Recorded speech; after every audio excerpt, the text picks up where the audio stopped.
What's up, everyone? It's Nicole Snow, owner at darngoodyarn.com. Today is the 21st of September. It was my mom's birthday yesterday, and I feel kind of bad. I have to say, like, a public shout out to my mom for, she's trained me to not call her when she's at work. So I posted a little happy birthday on her Facebook wall in the morning yesterday. And then I waited until like she was out of work to call her because she was like, don't call me at work unless it's an emergency. Because I know she has to like take her phone into the bathroom. And it's a pain in the butt. Like I hate that. So I call her up after work. She's like, well, at least someone called me. I'm like, oh no. She's like, well, you can call me at work on my birthday, during my work day. I'm like, well, good to know. So Mom, I'm so sorry. I suck as a daughter. Oh, all the therapy pills, all the therapy pills. So let's see. That's like my email going off. Oh my God. Oh, hey, someone just subscribed to my YouTube channel. That's a good idea. I'm going to remind you of that right now. Subscribe to my YouTube channel if you want to see me keep doing these fantastic videos. But look, I want to, Wait, before I get into my business idea, because I want to start off with my business idea first, and like my little tip of the day, and I'm going to talk to you about some yarn stuff. But if you want to see me dancing to Call Me Maybe, just a little bit, because I was a little bit zany yesterday, hop on to facebook.com/dgyarn, as in darn good yarn, but dgyarn, and you scroll through a little bit, and you're going to see me on there. And Mikey from the Crochet Crowd, which is also an amazing channel to follow. Oh my God, he has the most amazing tutorials. Like if you ever want to know anything about crochet, he's your guy. But he has also done this as well, the little dancey dance. It's the music's in my head. You don't hear it? I mean, what the heck?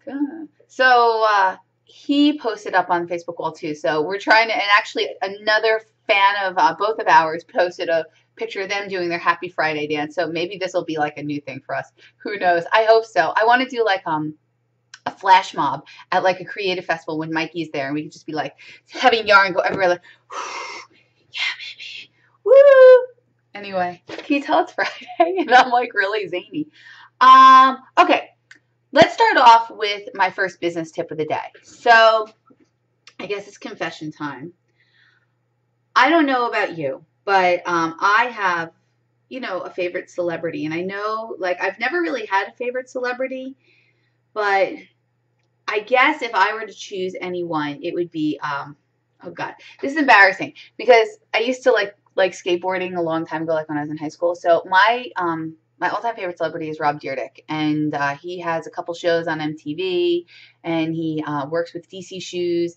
He just has a lot of stuff going on, and I, entertainment-wise, but more so entrepreneurially, like I have an entrepreneur crush on Rob, like in a big way, and I try to follow what he does, entertainment-wise, yeah, sure, I do that. But really from the business side of things, oh, man, he just surrounds himself with really smart people, really good teams of people, and that allows him to then keep his creativity flowing. And that's kind of like what I've been doing with my business. So he's really been inspirational to me in that way.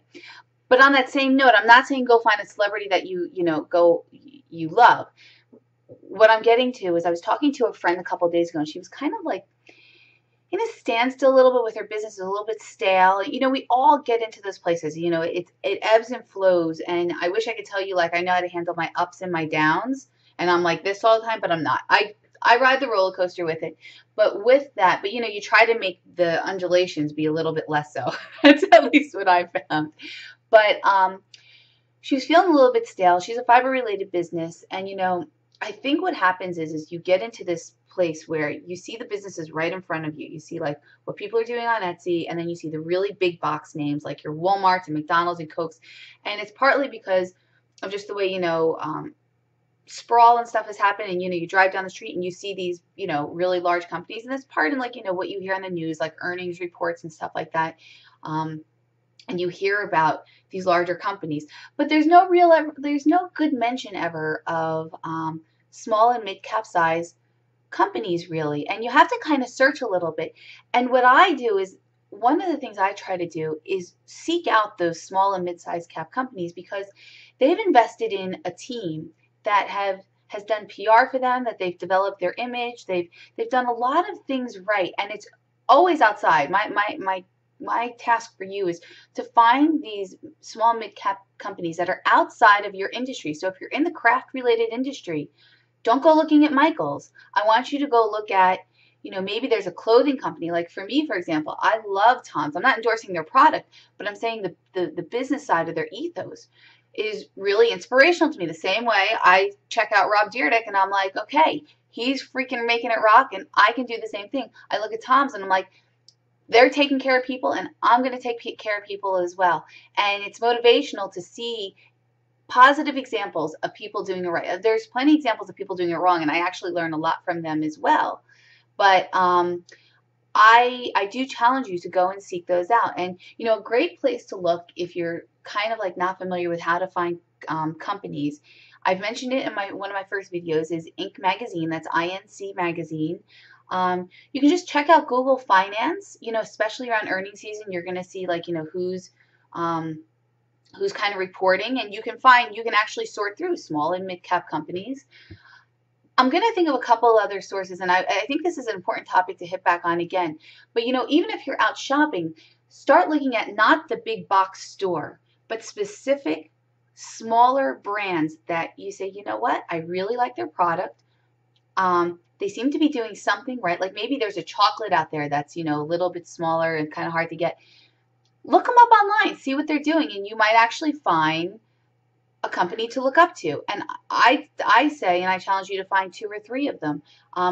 Sign up for Google Alerts, put their company name in, and have them email you once a week so you stay current on what they're doing. And it kind of keeps you motivated as well. You have to, like I've said in the past, you have to always read.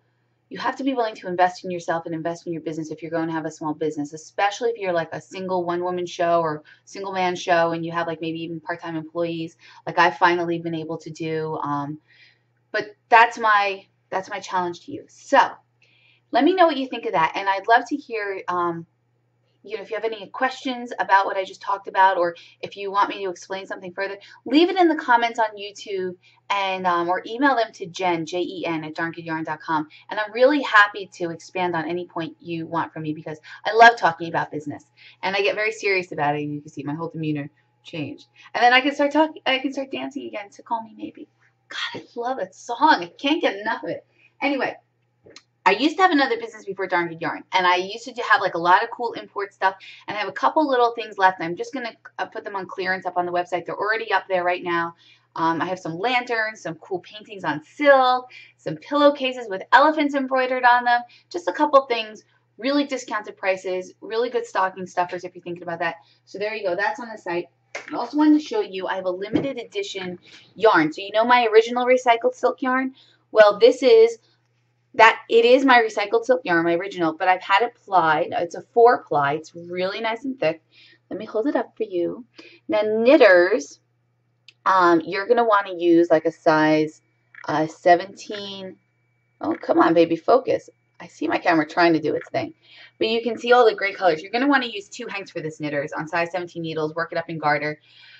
See, for me, I need very easy patterns. I know there's complicated patterns out there, but my time off, I have to multitask, just like I do in my real life. So I have to drink and knit at the same time, so they need to be kind of simple.